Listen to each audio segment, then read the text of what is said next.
जय हिंद। कैसे हैं आप सब? उम्मीद करता हूं कि आप खैरियत से ही होंगे। ये न्यूमेरिकल की हम दूसरी क्लास लेके आए हैं।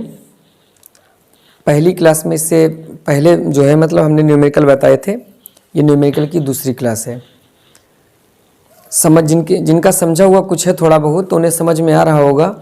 जिनके समझ नहीं मतलब समझा पहले का है तो उन्हें कुछ अटपटा लगेगा न्यूमेरिकल लगाते हुए। ठीक है, तो एक बार में नहीं समझ में आता है तो 2 बार वीडियो को देखिएगा, समझ में आएगा।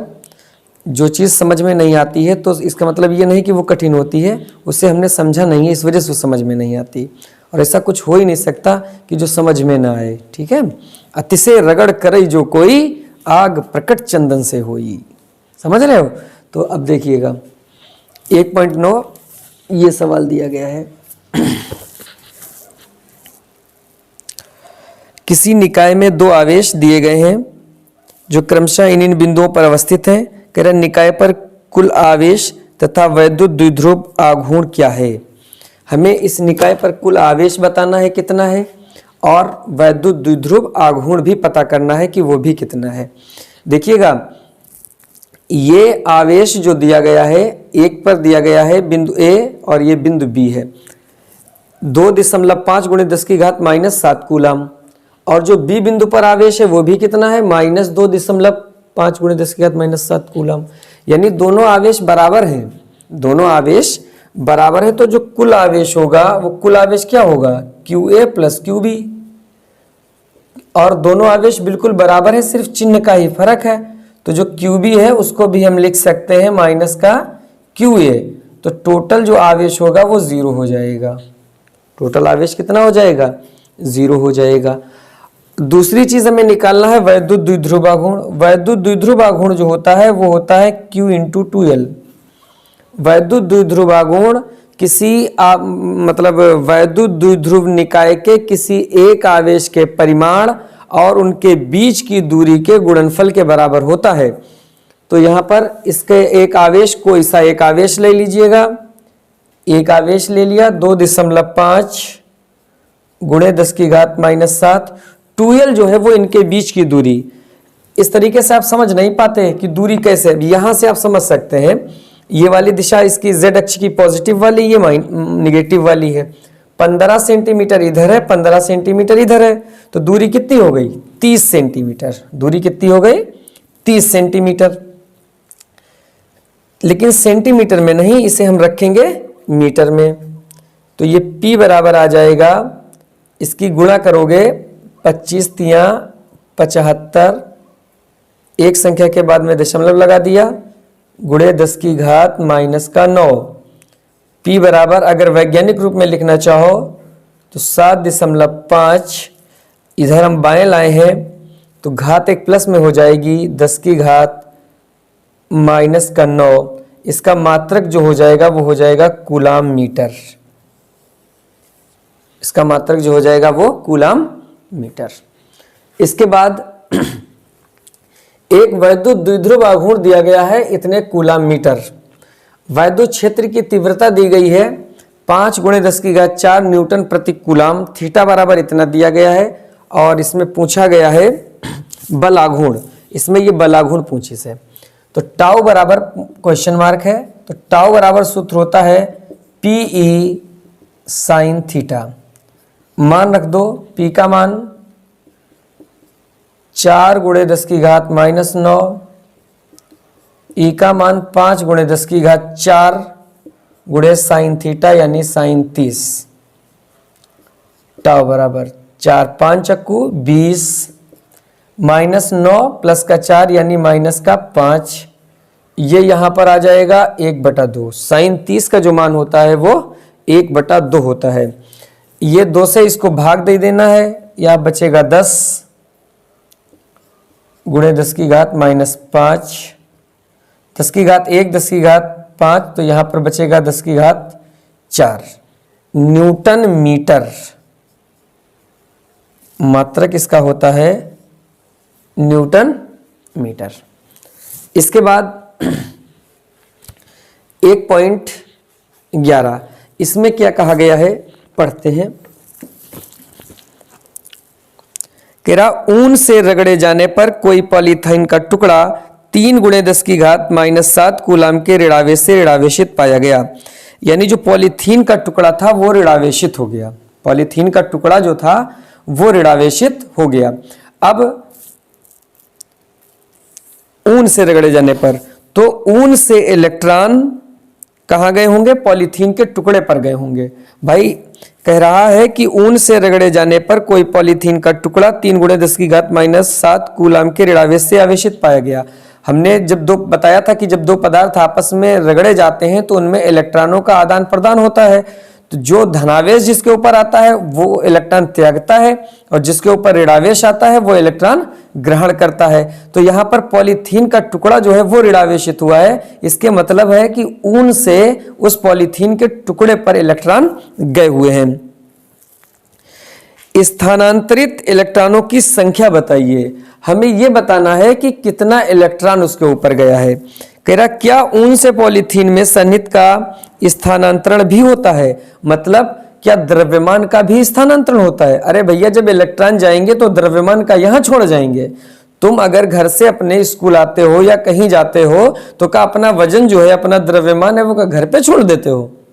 मतलब हमारे जिस्म का जो भार द्रव्यमान है वो साथ ही में तो जाएगा। तो इलेक्ट्रॉन जाएंगे तो द्रव्यमान भी जाएगा भाई, है कि नहीं। जितना इलेक्ट्रॉन जाएंगे उसमें अगर हम इलेक्ट्रॉन के द्रव्यमान की गुणा कर दें तो मालूम हो जाएगा कि कितना द्रव्यमान जो है वो स्थानांतरित हो जाएगा। तो यहां पर ये निकालना है हमें। हमें मालूम है कि जो टोटल आवेश का सूत्र होता है वो Q = Ne। यहां से हमें इलेक्ट्रॉनों की संख्या मालूम करनी है तो N बराबर हो जाएगा Q/E। कितने से ये आवेशित हुआ है, 3 × 10⁻⁷। इलेक्ट्रॉन पर आवेश होता कितना है, 1.6 × 10⁻⁹। N बराबर, माइनस ऊपर है माइनस नीचे कैंसिल हो जाएगा। 16 का दशमलव हटाओगे ऊपर 0 बढ़ जाएगा बटे 16 हो जाएगा। 10⁻⁻ का 19 है, ऊपर जाएगा ये प्लस का हो जाएगा। 19 माइनस का है, 7 माइनस का, लेकिन 19 जाएगा प्लस का, तो 19 से 7 ये घट जाएगा। 10 की घात कितना बचेगा, 12 बचेगा। ये काट दिया जाए अगर इसे तो ये 2 × 16 हो जाएगा, ये 15 हो जाएगा। 15 को 8 से भाग दे दिया जाए अगर, 8 × 8, 7 बचे, 70 हो गए। 8 × 72 ज्यादा हो जाएगा, 8 × 8 64 और 6 70 हो गए। 64 और 6 70, 6 60, 8 7 56, 10 की घात 12, 8 × 8 7 70, 8 8 64, 6 60, 8 7 56। इतने इलेक्ट्रॉन जो है वो स्थानांतरित हो जाएंगे। कहां से, ऊन से पॉलीथीन पर। बी वाले में कहीं से किया द्रव्यमान भी स्थानांतरित हो जाता है। हाँ द्रव्यमान भी चला जाता है। अगर आपको द्रव्यमान निकालना है कितना द्रव्यमान जाएगा तो एक इलेक्ट्रॉन पर जो द्रव्यमान होता है वो 9.1 × 10⁻31 किग्रा होता है। कितना होता है, एक, यहां पर लिखे देते हैं हम, इलेक्ट्रॉन का द्रव्यमान जो होता है वो 9.1 × 10⁻31 किग्रा होता है। तो अगर मालूम करना हो कि कितना द्रव्यमान स्थानांतरित द्रव्यमान मालूम करना हो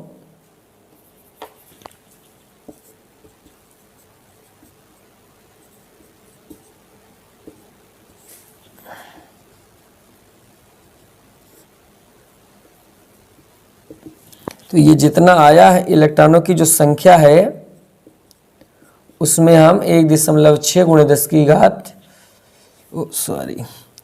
9.1 × 10 की घात -31 से गुणा कर दें। जो आंसर आएगा वही हमारा जो द्रव्यमान स्थानांतरित हुआ है वो आ जाएगा। ठीक है, अगला सवाल देखते हैं। इससे मिटाते हैं इधर।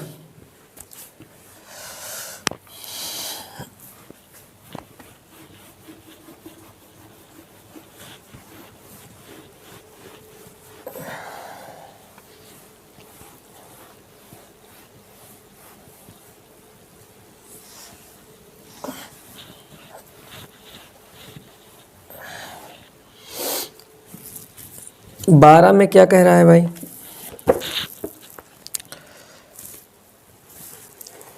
कह रहा दो विद्युतरोधी आवेश तांबे के गोलों ए तथा बी के केंद्र के बीच की दूरी 50 सेंटीमीटर है। दोनों गोलों के केंद्रों के बीच की दूरी 50 सेंटीमीटर है। यदि दोनों गोलों पर पृथक पृथक आवेश 6.5 × 10⁻⁷ कूलम है तो इनमें पारस्परिक विद्युत प्रतिकर्षण बल कितना है? गोलों के बीच की दूरी की तुलना में दोनों गोलों ए बी की त्रिज्याएं नगण्य हैं। यदि प्रत्येक गोले पर आवेश की मात्रा दोगुनी तथा गोलों के बीच की दूरी आधी कर दी जाए तो प्रत्येक गोले पर कितना बल लगेगा? तो ये दो सवाल है, पहला ए, दूसरा बी। एक और है इसमें, बी इधर लगाएंगे। तो ए वाले में पूछी से इसने कि ए बी की त्रिज्या नगण्य है तो पारस्परिक स्थिति में वैद्युत बल कितना होगा? तो वैद्युत बल वाला वही सूत्र लगा दो कि जो वैद्युत बल होता है F बराबर, तो कितना होता है 9 × 10⁹ पहला आवेश 7 × दूसरा आवेश बट्टे r²। ये 50 सेंटीमीटर यानी 50 × 10⁻², यानी 5 × 10⁻1 मीटर। तो 5 × 10⁻1 का स्क्वायर कर देते हैं। 9 × 10⁹ गुणे ये 6 5 इसका वर्ग ऐसे कर लो 25 और 6 7 42, यानी 6.5 और 6.5 की गुणा करोगे तो 42.25 आ जाएगा। और ये 10⁻14 हो जाएगा। 5 का वर्ग ये 25 हो जाएगा। 10⁻1 यानी 10⁻2 हो जाएगा। ठीक है, अब देखो इसे हल कर लो भाई। ये 9 × 10⁻9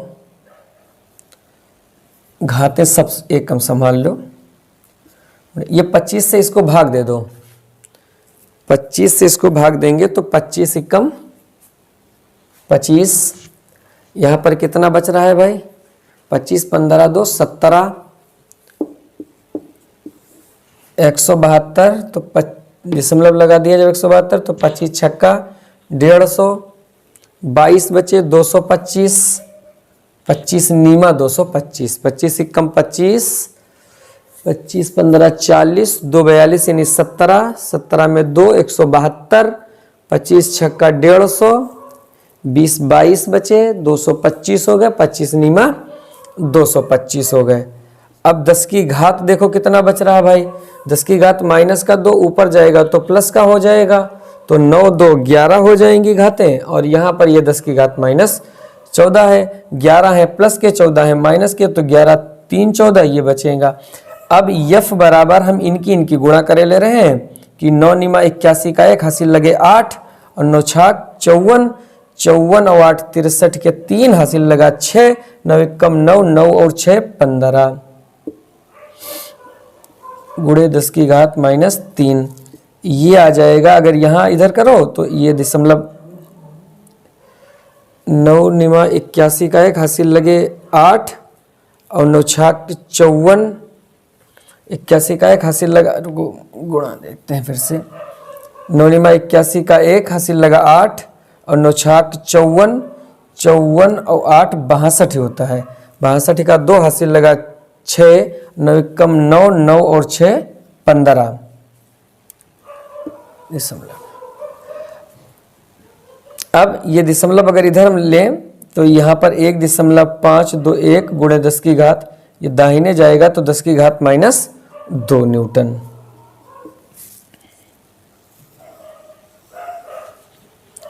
ये आ जाएगा। अब इसके बाद हमें और क्या निकालना है? दूसरे में ये वाला ए वाला था खंड, अब इसका जो बी खंड है वो क्या कह रहा है भाई? वो ये कह रहा है यदि प्रत्येक गोले पर आवेश की मात्रा दोगुनी कर दी जाए तथा गोलों के बीच की दूरी आधी कर दी जाए तो प्रत्येक गोले पर कितना बल लगेगा। F हमें फिर निकालना है, लेकिन बी वाले में अब F कब निकालना है?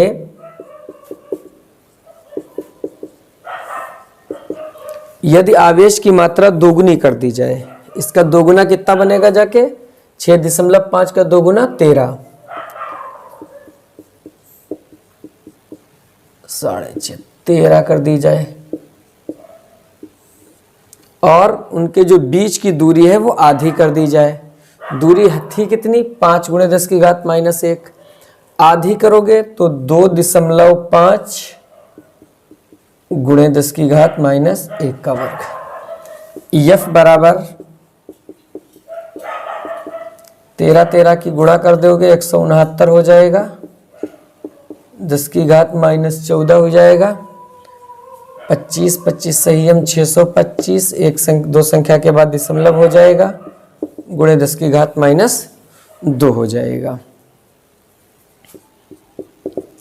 F बराबर 9 की और 169 की गुणा करोगे, 9 × 81 का 1 हासिल लगा 8, 9 छाक 54, 54 और 8 62, 54 और 6 7 2 62 की तो हासिल लगे 6, 9 × 9, 9 6 15, 9 6 15 ये हो गया।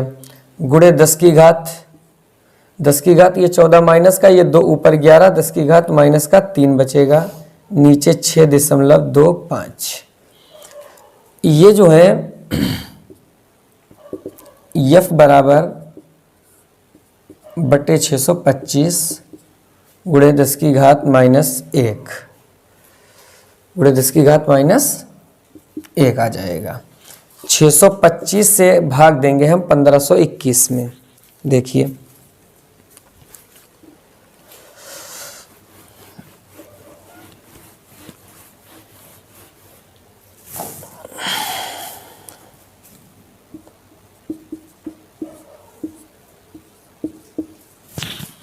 तो 625 का पहाड़ा 1521 में 2 बार चला जाएगा और आ जाएगा 1250।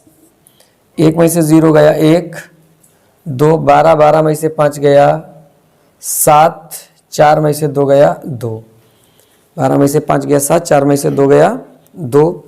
अब क्या करेंगे, अब लगाएंगे दशमलव, बढ़ाएंगे 0, 2710, 625 का पहाड़ा 6 पंजे 30, 6 चौक 24, 4 बार जाएगा